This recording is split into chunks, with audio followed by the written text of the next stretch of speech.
कि नरेंद्र मेहता जी ने ये कहा कि आज बिगुल बजाने के लिए मुझे लाया गया है।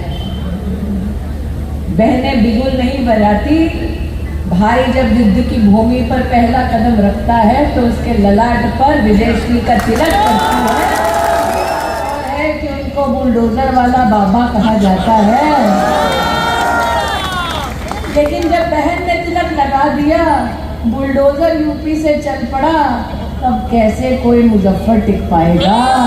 नागरिक पोल कर जाएगा, कमल का बटन दबाएगा और किसको जिताएगा?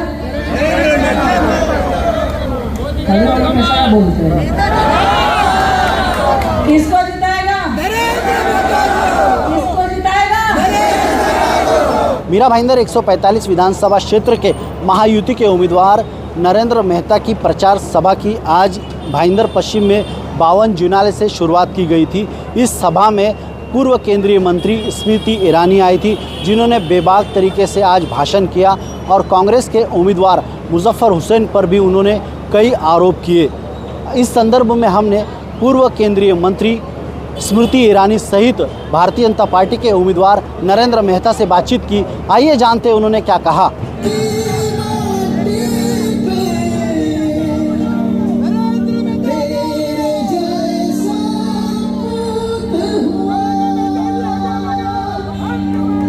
जब मेरे सामने भारतीय जनता पार्टी का विकास प्रतीक उपस्थित हो, जब मेरे सामने नरेंद्र मोदी के नेतृत्व में भारतीय जनता पार्टी की प्रदेश में जीत निश्चित हो, तो मैं निश्चित रूप से अपने शेर के बारे में और अपने पार्टी के शूरवीर के बारे में ही बोलूँगी। मेरा ये मानना है कि ये लड़ाई कांग्रेस के आतंकी सोच के खिलाफ की लड़ाई है। ये लड़ाई विकास के लिए एक बार फिर जो प्रतिबद्ध परिवार हैं उनके लिए हम लड़ाई लड़ रहे हैं। ये लड़ाई बच्चों के उज्जवल भविष्य के लिए, उनकी बेहतर शिक्षा के लिए हम लड़ाई लड़ रहे हैं। और मेरा विश्वास है कि महाराष्ट्र में भारतीय जनता पार्टी के निर्देश अनुसार आप सबके सहयोग से हमारे नेताओं की अध्यक्षता में जीत तो पक्की है और एक कमल का फूल आप नरेंद्र मेहता के नाम से भी विधानसभा में भेजेंगे। ऐसा है भाई साहब, भारत के राजनीतिक इतिहास में मैं एक ही व्यक्ति हूँ जिसने कांग्रेस के राष्ट्रीय अध्यक्ष को हराया है। ये हार इतनी तीखी है कि गांधी खानदान या कांग्रेस का कोई भी कार्यकर्ता आसानी से इस सदमे से उभर नहीं पाएगा।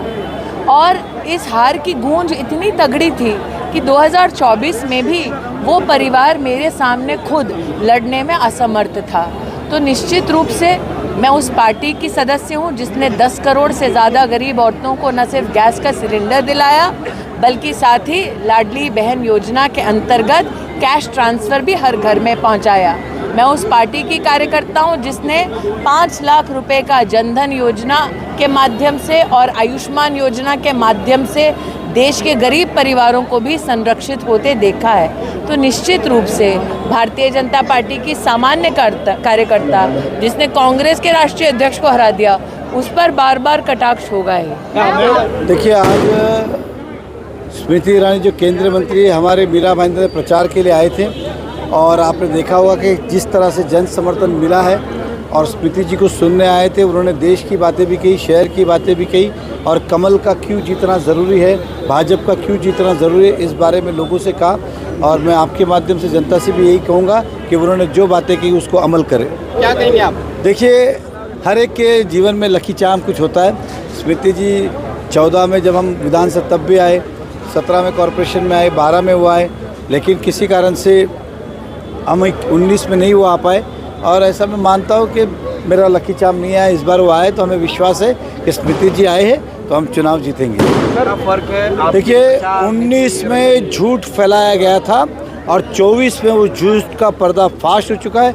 झूठ के पाँव ज़्यादा दिन नहीं होते, सच ठहर सकता है, स्लो हो सकता है, लेकिन दबाया नहीं जा सकता है। और वो सच आज बाहर आया है कि मीरा भाईंदर में 5 साल में किसी भी प्रकार का विकास नहीं हुआ और जो 14 से 19 तक हमने विकास किया था, आज जनता उसको याद कर रही है और जनता को भी ऐसा लग रहा है कि 5 साल हमने इस शहर के खो दिए। अब आने वाले समय के अंदर अब कमल का बटन दबाए और विकास की राजनीति। ये स्वाभाविक है कि कांग्रेस के साथ ही इस मीरा भाईंदर भाजपा की लड़ाई, दूसरी पार्टी वही है और कांग्रेस चाहती है कि वोट का विभाजन हो ताकि उनको फ़ायदा हो, हालांकि वैसा होगा नहीं।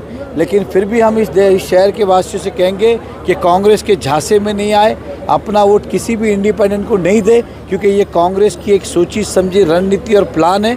वोटों का बंटवारा करना, हिंदू वोट का बंटवारा करना, ये उनकी एक सोची समझी राजनीति है। इसका शिकार कोई भी इस मीरा भाईंदर का वासी ना हो, इसलिए हम कहेंगे कि सभी लोग एक तरफा भाजपा को वोट करें। ये थे भारतीय जनता पार्टी के उम्मीदवार नरेंद्र मेहता और के पूर्व केंद्रीय मंत्री स्मृति ईरानी, जिन्होंने खूब बयानबाजी की और नरेंद्र मेहता ने भी मुजफ्फर हुसैन पर भी आलोचना की। कहा कि हमारी लड़ाई कांग्रेस से है, ना कि किसी अन्य पार्टी से। अब आने वाले समय में यह देखना होगा कि मुजफ्फर हुसैन किस तरह से उन्हें जवाब देते हैं। आप देख रहे थे YSR न्यूज़ में अजीम तांबोली, भाईंदर।